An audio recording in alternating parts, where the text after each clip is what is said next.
तो हम प्रोबेबिलिटी की बात कर रहे हैं, ठीक है। तो प्रोबेबिलिटी क्या होता है? प्रोबेबिलिटी क्या है? एक ब्रांच है मैथमेटिक्स की, ठीक है, जो कि डील करेगी लाइक्लीहुड की, कोई यानी कि कोई इवेंट होगा या नहीं होगा, यानी कि अनसर्टेनिटी है, सर्टेनिटी है या अनसर्टेनिटी है, इन सब चीज़ों को हम डील कर रहे हैं किसमें? प्रोबेबिलिटी में, ठीक है।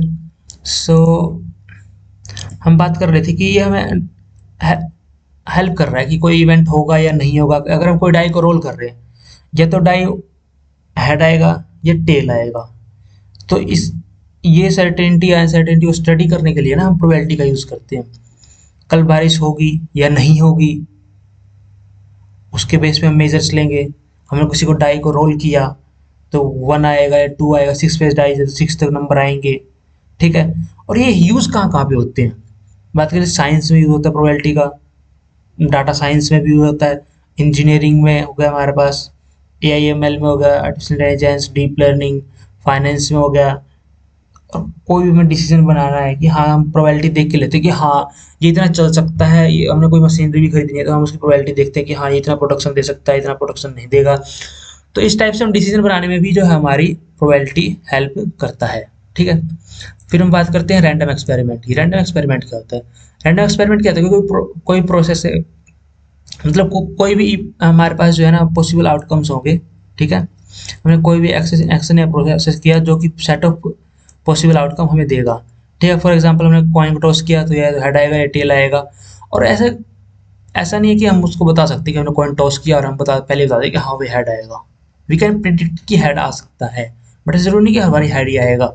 और अगर हम सेम कंडीशन पे भी इस एक्सपेरिमेंट को रिपीट कर रहे हैं ना, तो आउटकम हमारा वेरी कर सकता है। क्या कर सकता है? आउटकम हमारा वेरी कर सकता है। तो इसको हमने क्या बोला है? Random experiment.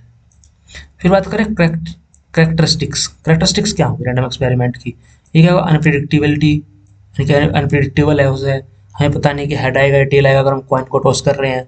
रिपीटेबिलिटी, यानी कि रिपीट कर सकते हैं अंडर सेम कंडीशन। और वेल डिफाइंड होता है, यानी कि हमें पता है कि आउटकम क्या आएगा, हेड और टेल आएगा। ऐसा नहीं है कि कुछ और भी आ सकता है, हेड और टेल ही आएगा, एप्पल मैंगो नहीं आएगा, तो होता ही नहीं, ठीक है। और 5 ही नहीं आएगा, या फिर कोई बोलते कि हमें खड़ा आम आ जाएगा ठीक है। तो एग्जाम्पल की बात करूँ, वैसे हमने बात किया कि किसी कॉइन को हम टॉस कर रहे हैं, ठीक है। तो उसमें क्या होगा कि अगर हम किसी कॉइन को टॉस कर रहे हैं तो दो पॉसिबल आउटकम आ सकते हैं, या तो हेड आएगा या टेल आएगा। हम नहीं कह सकते कि क्या आएगा। रोलिंग डाइस की बात करें, 1 2 3 4 5 इसमें कुछ भी आ सकता है। ड्राइंग कार्ड की अगर बात करूँ मैं, अगर किसी डेक ऑफ कार्ड से हम कार्ड को ड्रॉ कर रहे हैं, ठीक है, तो क्या होगा? 52 आउटकम्स आ सकते हैं, और एक इवेंट में एक ही आउटकम आएगा, ठीक है। फिर सैंपल स्पेस की बात करते हैं कि सैंपल स्पेस क्या होता है हमारा। अगर मैं सैंपल स्पेस की अगर मैं बात करूँ, तो सैंपल स्पेस क्या है? ऐसे मैंने कोई डाइस है, ठीक है, 6 फेस डाइस है हमारे पास, तो 1 2 3 4 5 6 उसका वो होगा, सैंपल स्पेस होगा। कॉइन अगर टॉस कर रहे हैं तो वो हेड आएगा या टेल आएगा। यानी कि सारे पॉसिबल आउटकम जिसमें आ सकते हैं ना, उसको हम सैंपल सैंपल स्पेस बोल रहे हैं। और जो इसका सबसेट होगा उसको हम इवेंट बोलेंगे। इवेंट किसको बोलेंगे? सबसेट को। यानी कि अगर हम इसमें से इवन नंबर्स निकाल दें, यानी कि टू निकाल दो, ठीक है, 2 निकाल दें हम इसमें से, 4 निकाल दें और 5 निकाल दें, ठीक है, इसको हमने नाम रख दिया ई, ठीक है। तो ये 1 3 5 बच गया इसमें, मतलब अगर हम इसे 2 4 6 से निकाल दिया तो क्या बचेगा? 1 3 5। तो 1 3 5 हमारा क्या हो जाएगा यहाँ पे? 1 3 5 हो जाएगा हमारा ओड आने की ओड, मतलब ओड इवेंट्स, ठीक है। अगर इवन के हम गए तो 2 4 6 हो जाएगा। ये हमारा इवेंट हो गया, और ये हमारा क्या होगा? Sample space. फिर बात करते हैं टाइप्स ऑफ इवेंट की। अगर मैं टाइप्स ऑफ इवेंट की अगर मैं बात कर रहा हूँ, तो इसमें 5 तरह के हमारे इवेंट की बात करें। Simple event, compound event, mutually exclusive event, independent event, complementary event, ठीक है। तो एक एक करके देखते हैं इसको। सिंपल इवेंट में क्या होगा कि हमारे पास एक ही आउटकम आ सकता है। क्या आ सकता है? 1 आउटकम। जैसे कि rolling a 5 on a die, यानी कि 5 आए एक बारी में, हमने रोल किया 5 आ गया, सिंपल इवेंट हो गया, यानी कि एक बार में एक ही आएगा, हमें 5 चाहिए। कंपाउंड इवेंट में क्या होगा कि आएगा तो एक ही, मतलब जैसे हम सिंपल इवेंट में कह रहे हैं कि एक 5 आएगा। अब इसमें क्या इवन नंबर की हम कह रहे हैं, तो इवन नंबर में क्या आ सकता है, 2 4 6 कुछ भी आ सकता है हमारा इवेंट। ठीक है। म्यूचुअल एक्सक्लूसिव की अगर मैं बात करूं, अगर हमने बात की कि हमें 3 भी चाहिए और 5 भी चाहिए, एक में तो बारी में तो एक ही आएगा। रोलिंग है 5 और 3 on a single die roll, ये हमारा इसका एग्जांपल होगा। इंडिपेंडेंट इवेंट की बात करें, इंडिपेंडेंट इवेंट क्या, हमने दो कॉइन को साइमल्टेनियसली क्या किया, हमने टॉस किया है। तो एक में हेड आएगा, जरूरी नहीं है दूसरे में टेल ही आएगा, हेड ही आएगा। वो इंडिपेंडेंट है, दोनों में भी हेड कर सकते हैं, दोनों में भी टेल आ सकते हैं। इनकी एक कॉइन दूसरे को इफेक्ट नहीं कर रहा है, दूसरे के आउटकम को। कॉम्प्लीमेंट्री इवेंट में क्या हुआ कि हमारे पास ऐसे सैंपल स्पेस था, वन टू, जैसे कि पिछली साइड में हमने देखा 1 2 3 4 5 6 है, अगर हमने किसी डाई को रोल किया है तो ये हमारा सैंपल स्पेस है। ठीक है।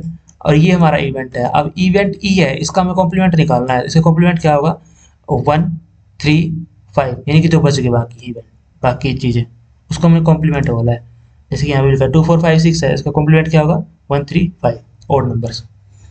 प्रोबेबिलिटी ऑफ एन इवेंट, अब किसी भी इवेंट की होने की प्रोबेबिलिटी क्या होगी, तो उसके लिए फॉर्मूला हमें क्या यूज करते हैं, नंबर ऑफ आउटकम्स, यानी कि number of favourable outcomes divide by total number of outcomes in sample space, यानी कि इवेंट डिवाइडेड बाय में sample space, favourable outcome by total outcome.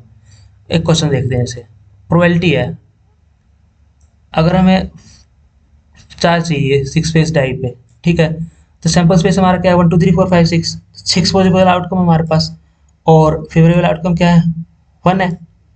तो हमारे पास प्रोबेबिलिटी क्या होगी, फेवरेबल आउटकम बाय में सैंपल स्पेस 1 बाय में 6। नेक्स्ट बात करते हैं।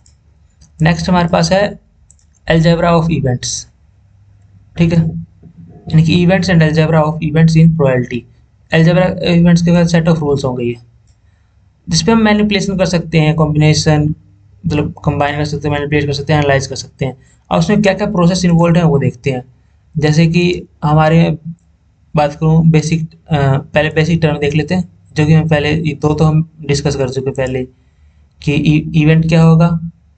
इवेंट हमने बोल दिया था कि भाई सैंपल स्पेस 1 2 3 4 5 6 है, अगर किसी पढ़ाई का रोल कर रहे हैं तो उसका इवेंट हमें, अगर मान लो इवन नंबर चाहिए, हमें क्या चाहिए, इवन नंबर, तो उसका सबसेट ये क्या होगा, 2 4 5 6 आ जाएगा इवेंट।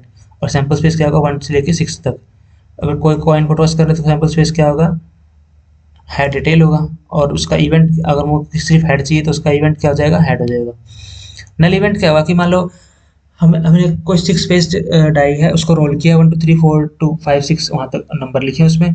तो अगर आप अब उसको हम रोल करें और हम चाहे कि 7 आ जाए, तो वो क्या होगा, नल इवेंट, यानी कि आ ही नहीं सकता।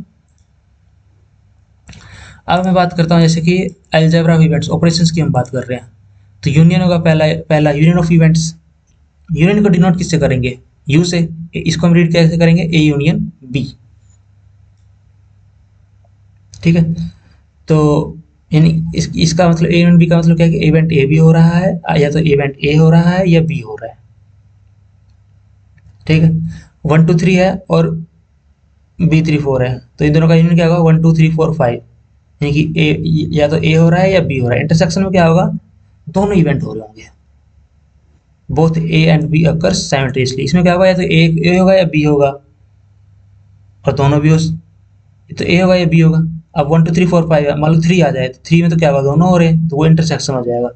Probability of A intersection B, intersection B का जो हमारा फॉर्मूला है वो क्या होगा, प्रोबेबिलिटी ऑफ ए इंटू में प्रोबेबिलिटी ऑफ बी, अगर ए एंड बी क्या है, इंडिपेंडेंट। इंडिपेंडेंट हमने क्या पढ़ा था, इंडिपेंडेंट क्या होता है, यानी कि एक इवेंट दूसरे को इफेक्ट नहीं करता है। फॉर एग्जांपल कि हमने दो कॉइन को हमने क्या क्या टॉस किया है, तो उसमें किस कॉइन में हेड आएगा, किस कॉइन में टेल आएगा। अगर किसी में एक हेड आएगा तो वो दूसरे में जरूरी नहीं है कि हेड ही आएगा या टेल ही आएगा।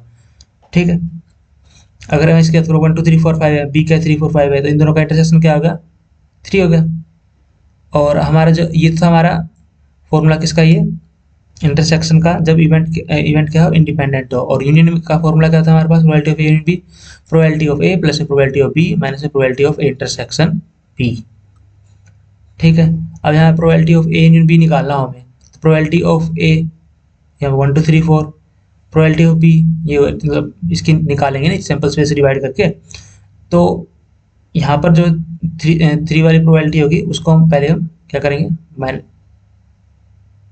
माइनस करेंगे क्योंकि थ्री यहाँ भी आ रहा है और थ्री यहाँ भी आ रहा है, रिपीट हो रहा है थ्री। तो वन, वैसे हम इसको ऐसे लिखेंगे 1 2 3 और फिर 3 4 5, और इसको हम 1 2 3 4 5 लिखेंगे। तो कॉम्प्लीमेंट ऑफ इवेंट की अगर मैं बात करूँ तो इसको हम ए अपोस्ट्रोफी से डिनोट करते हैं, ठीक है। और इसको, इसका जो फॉर्मूला है हमारे पास वो है P A apostrophe one minus में ये, इसको हम P probability of A complement भी बोलते हैं। तो जैसे कि हमने कहा था कि डाइस में 1 2 3 4 5 6 सैंपल स्पेस होता है।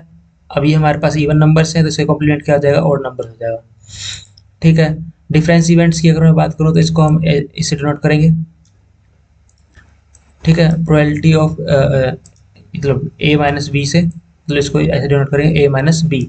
अगर the difference of two sets की बात करूँ, अगर हमारे पास इवेंट ए है 1 2 3 4 5 है और बी क्या है 3 4, तो ए बट नॉट बी क्या हो जाएगा 1 2 हो जाएगा, ठीक है। म्यूचुअली एक्सक्लूसिव और डिसजॉइंट इवेंट्स की अगर बात करूँ, इवेंट ए है वो म्यूचुअली एक्सक्लूसिव है अगर ए इंटरसेक्शन बी क्या हमारे पास 5 है। और इसके फॉर्मूले की अगर बात करें तो probability of A union B क्या होगा, probability of A plus probability of B. अगर मैं इसका एग्जांपल लूँ, सपोज हमने पीछे वाला ले लेते हैं एग्जांपल, जो डाइस वाला था हमारा 2 4 6 है, ए है और ये क्या है ए कॉम्प्लीमेंट है 1 3 5। अगर इन दोनों का हम अगर वो लेंगे ना इंटरसेक्शन लेंगे तो वो क्या आएगा 5 आएगा। और इसी को हमने बोला है म्यूचुअली एक्सक्लूसिव या डिसजॉइंट इवेंट्स। तो हम बात करते हैं प्रोबेबिलिटी रूल्स की बेस्ड ऑन अलजेब्रा इवेंट्स। पहला रूल है हमारा एडिटिव रूल, जो हम कहते हैं ए यूनियन बी वाला। दूसरा क्या है कॉम्प्लीमेंट रूल, जो हमने कहा प्रोबेबिलिटी ऑफ ए कॉम्प्लीमेंट से 1 माइनस से पी ए। और तीसरा होगा मल्टीप्लिकेटिव रूल, यानी कि ए इंटरसेक्शन बी। ये कब होगा, जब हमारा इवेंट क्या होगा इंडिपेंडेंट होगा, ठीक है। तो ये सारे मतलब ये 3 रूल है हमारे जो इंपॉर्टेंट है और सबसे फंडामेंटल्स भी हैं, यानी कि पहला रूल का एडिटिव रूल, दूसरा कॉम्प्लीमेंट रूल और लास्ट वाला क्या हो गया मल्टीप्लिकेटिव रूल। Thank you.